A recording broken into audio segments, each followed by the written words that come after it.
Assalamualaikum warahmatullahi taala wabarakatuh.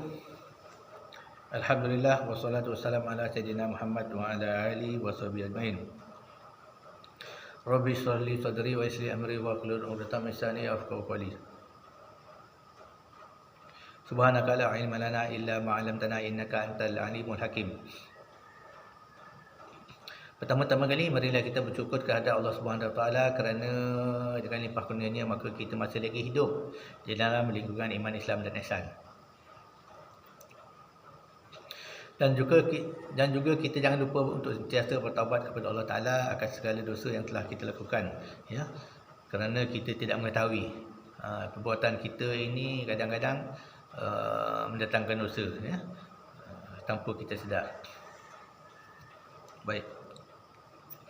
Pada video yang lalu saya telah menyatakan tentang zat, sifat, asma dan af'al. Iaitu zat itu pada istilah bahasanya dirinya, sifat itu kelakuannya, af'al itu perbuatannya, asma itu namanya. Dan apabila disebut Allah, maka ia merujuk kepada zat, iaitu zat yang bernama Allah, yang bersifat dan punya perbuatan, yang punya nama. Baik. Pada video yang lalu juga saya telah menyebut secara ringkas tentang zat Allah Ta'ala itu dia bukan jisim, bukan jirim, bukan jisim dan bukan benda, ya. Jadi dengan arti kata ia bersalahan dengan segala sesuatu yang baru. Baik. Apabila zat Allah Ta'ala itu bersalahan dengan sesuatu yang baru, ya, ia tidak dapat dilihat dengan mata kepala, ataupun tidak dapat dibayang-bayangkan bagaimanakah rupanya atau bentuknya, ya. Bahkan kita tidak boleh sekali-kali mengatakan ataupun bertanya bagaimana rupa bentuk Allah. Kerana apabila kita bertanya tentang bagaimana rupa bentuk Allah, ya, menunjukkan kita ini tidak faham bahawa zat Allah Taala itu bukan jisim, bukan jirim, bukan jisim dan bukan benda, ya. Kita hanya boleh berkata bagaimana hakikatnya, bagaimana kunhinya. Jadi ia tidak terkait dengan soalan. Jadi soalan kita itu tidak berkait dengan jisim, jirim dan benda. Baik. Apakah zat Allah Ta'ala ghaib mutlak? Ya, ghaib mutlak. Tidak boleh dicapai dengan apa juga cara. Ya. Sebenarnya zat Allah Ta'ala ini tidak ghaib mutlak. Tidak. Ia hanya ghaib pada pandangan mata kepala makhluk. Kerana pandangan mata kepala makhluk ini takluknya kepada barang yang berbentuk ataupun jirim, jisim dan benda, ya. Tetapi zat Allah Ta'ala ini tidak ghaib pada dirinya. Ini kita faham baik-baik, ya. Dia tidak ghaib pada dirinya sendiri kerana ia maujud, ya. Ia maujud, ya. Apabila disebut maujud, ia menunjukkan bahawa zat Allah Ta'ala itu ada, zat Allah Ta'ala itu ada. Zat Allah Ta'ala ni dia tidak ghaib pada diri dia sendiri, ya. Kerana apa? Allah Ta'ala itu melihat akan dirinya, basar akan dirinya, ya. Kerana takluk sifat basar itu kepada segala yang maujudat, sama ada zatnya ataupun makhluk ciptaannya. Kerana sifat basar itu dia tidak terdinding, tidak ada sesekatan, ya. Melihat ia akan zatnya sendiri dan melihat ia akan segala makhluk yang dicipta, ya.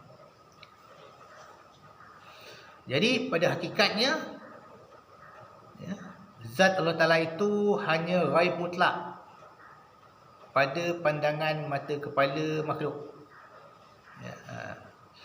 tetapi tidak gaib pada dirinya sendiri, ya, pada pandangan dirinya ataupun basarnya. Ini kena faham baik-baik, ya. Kerana apa? Apabila kita kata zat Allah Ta'ala itu gaib mutlak, ya, tidak boleh dicapai dengan mata kepala, bahkan mata hati, ya. Bahkan zat Allah Ta'ala itu ibarat kata tidak maujud, ya. Maka ini bersamaan dengan pendapat orang bukan Islam, yang ada yang mengatakan Tuhan itu tidak ada entiti ataupun tidak ada kepribadi, ya. Ia hanya abstrak hingga terpaksa memerlukan satu entiti yang lain untuk mewujud. Ini adalah pendapat yang tidak benar, ya, tidak benar tentang Allah Subhanahu Wa Taala. Ya. Kerana Allah Taala itu, zat Allah Taala itu akan dapat dilihat oleh orang-orang yang beriman tatkala mereka berada di dalam syurga. Ya.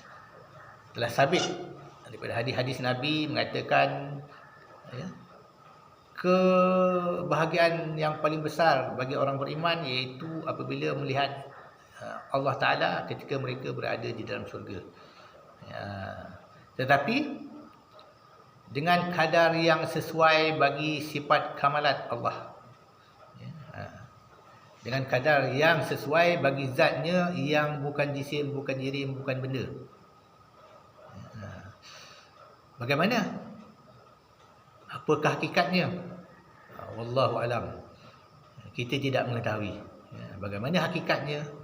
Kita melihat Allah Ta'ala ketika di dalam syurga. Ya. Hanya Allah yang mengetahui. Tetapi secara maknawinya kita melihat Allah Ta'ala di dalam syurga dengan kadar yang sesuai bagi sifat kamalatnya, yang bukan jisim, bukan jirim, bukan benda, yang kita tidak ketahui bagaimana kaifiatnya. Ya. Jadi zat Allah Ta'ala ini gaib pada pandangan mata kepala manusia, makhluk. Gaib, bolehkah kita katakan gaib mutlak? Kerana ia tidak berbentuk, ia tidak berjisim, tidak berjirim dan bukan benda.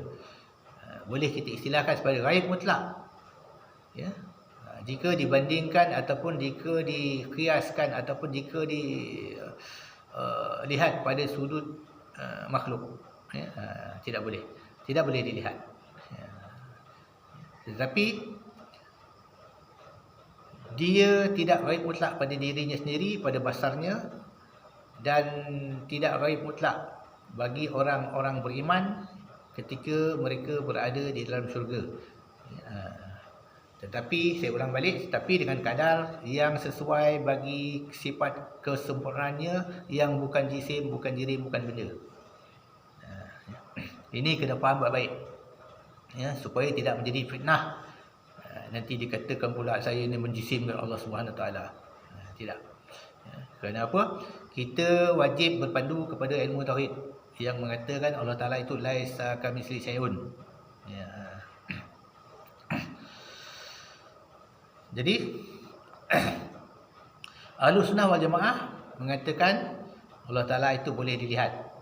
Ya, tetapi dengan kadar yang sesuai baginya, yang bukan jisim, bukan jirim, bukan benda, yang kita tidak tahu kaifiatnya, ya. Hanya Allah Ta'ala yang maha mengetahui.